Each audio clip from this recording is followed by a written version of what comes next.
right, welcome in everybody.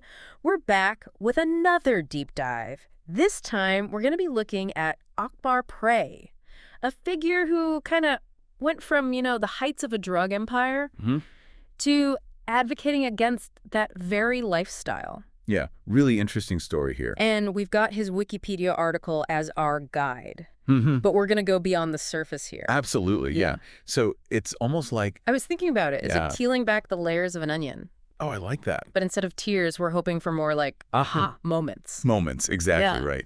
And what makes this deep dive so interesting is the contrast in Pray's life. Yeah, the contrast is just striking. Yeah. He built the family, this incredible network that moved millions in cocaine and marijuana. Wow. But now he's dedicated to steering youth away from that world. Exactly. Yeah. So let's unpack this a little. One turning point seems to be his release in September 2024, after serving over 36 years of a life sentence. And he was granted compassionate release, a provision of the First Step Act, which, aims to reform the justice system. Right, address those issues of mass incarceration. Right, exactly. This is a huge problem. Yeah. And this is where things get really interesting, I think. Yeah. Because Pray's release sparks a conversation about the very purpose of punishment. Right. Is it purely about retribution, an eye for an eye? Or should there be space for rehabilitation, for genuine change, and ultimately redemption? Yeah, that's the question, right? And Pray's story adds another layer to it because he didn't just serve his time passively. Yeah. He became a voice from within the system. Absolutely. He wrote The Death of the Game, a book directly warning youth about the dangers he knew firsthand. And not only that, he also became a columnist for Don Diva magazine, a publication that speaks directly to the urban community. Right. He even contributed to works by Nikki Turner. Oh, wow. The popular urban fiction author. I didn't know that. Yeah, so it's like he's intentionally using platforms that resonate with the very demographic he hopes to influence. It's like strategic, like he's using his past to dismantle the system he was once a part of. Yeah. But let's talk about his foundation, Akbar Pray's Foundation for Change, APFFC. It's actively working to provide at-risk youth with alternative paths, aiming to break that cycle of crime before it even starts. And what's so fascinating here is the potential impact of Pray's personal story. Right. I mean, here's a former kingpin, someone who lived and breathed that life, now serving as a mentor. That authenticity, I think, can hold immense weight, especially for young people facing those same crossroads. Yeah, and it makes you wonder, can someone truly change? Can someone who built their life on crime genuinely dedicate themselves to preventing it? It really forces us to look at the complexities of human nature, the potential for change, and this idea of redemption. Yeah, I mean, and to really understand the magnitude of his transformation, we got to rewind a bit. Yeah. Back to his conviction. This was a high-profile case. 126 witnesses. Wow.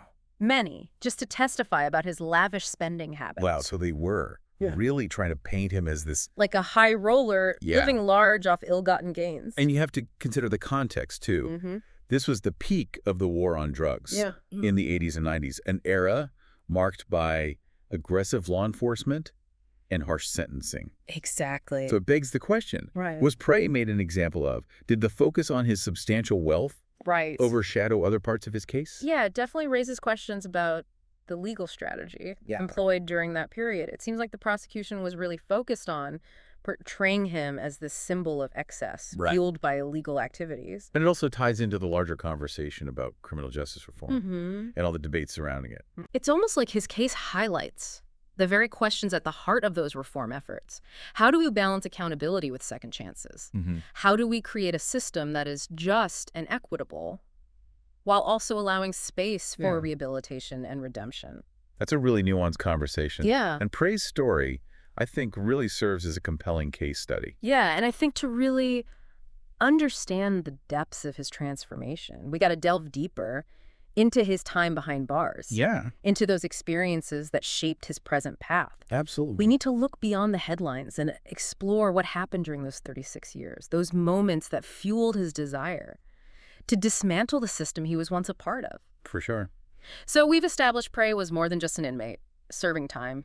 He was actively writing. Oh, yeah? Taking on editorial roles. Editor-in-chief of Gangster Chronicles. Really rolls off the tongue, doesn't it? Talk about a title that fits the bill. It does. It does. It really shows his commitment to using those experiences to help others. Yeah. Almost as if he's saying, hey, I walk this path. Yeah. I know what's up. And let me tell you, it's not worth it. And I bet that message hits different when it's coming from someone who has been there. Oh, absolutely. It's not just theoretical anymore. It's like lived experience. Yeah, exactly. It has a certain authenticity to it. Yeah. Having walked the path, coming out the other side. But, his transformation didn't erase the consequences of his actions.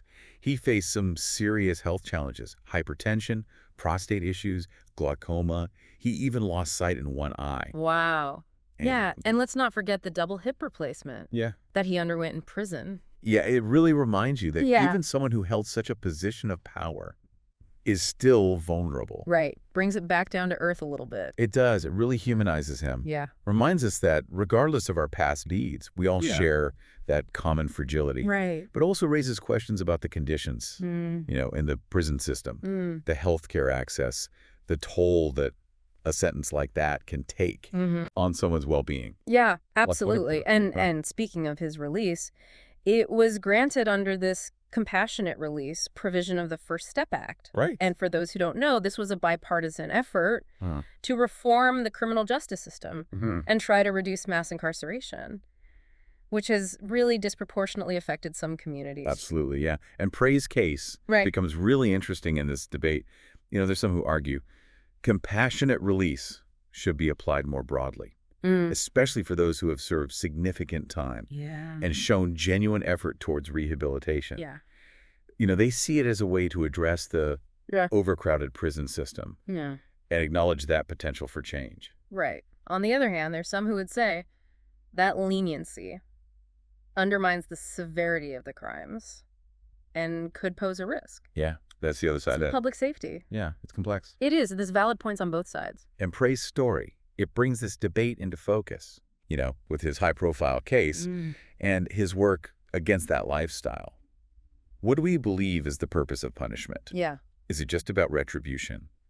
Or is there room for second chances, acknowledging that people can change? And what's really remarkable is he didn't emerge from prison with bitterness or resentment, but with a drive to make a positive impact. I was just thinking that. He could have gone back to old habits or felt like he was defined by his past. Right. But he chose a different path, dedicated to helping others avoid his mistakes, using his own story as a warning. Yeah. It really says a lot about his character, his resilience, and his own personal growth. It does. It really challenges us to reconsider these assumptions about redemption and the fact that people can change. I mean, his story didn't end with his release. No. It's like a new chapter has just begun. It really is. Yeah, he's got a platform now, a voice that, because of his past, carries weight. And how he uses that voice, the work he does, his message. It's compelling. Yeah, it's really compelling. He's not just talking the talk, he's walking the walk. Yeah. He released a CD, Akbar Speaks, which circulated through the mixtape scene. That's interesting. Another example of his unconventional approach to reaching people. I mean, it's brilliant. He's going straight to the source, using those platforms that really connect with those communities. It makes you wonder, what's he going to do next? I know. How's he going to navigate this complex past while building a better future for himself and others? Yeah, the story's still unfolding. He's a walking paradox, this former drug kingpin who now dedicates his life to helping kids avoid that path. He really makes you think, doesn't it, about, those perceptions we have and how they can change. Yeah. It forces us to look at our own biases and consider the fact that people can change. Yeah, even after committing some pretty serious offenses. Yeah, for sure. Makes you question those, labels we attach to people based on past actions. Absolutely. His story is a reminder that people are complex. Yeah. And things aren't always so black and white. Right. And that everyone deserves a chance. Yeah. To kind of redefine themselves. Yeah. Contribute in a positive way. And Pray's commitment to that is obvious in everything he does. The writing, the foundation, even using mixtapes, always trying to find new ways to connect and inspire.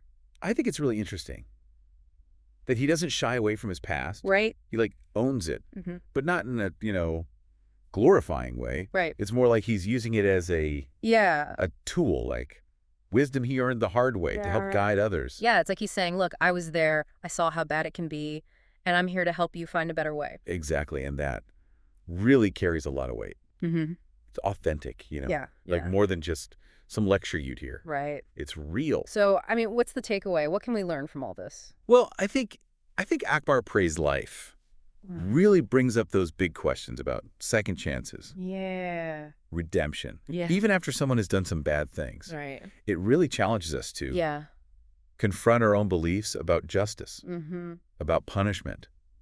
Is it just about punishing people, or is it also about giving them a chance to change? It makes you think about forgiveness, too.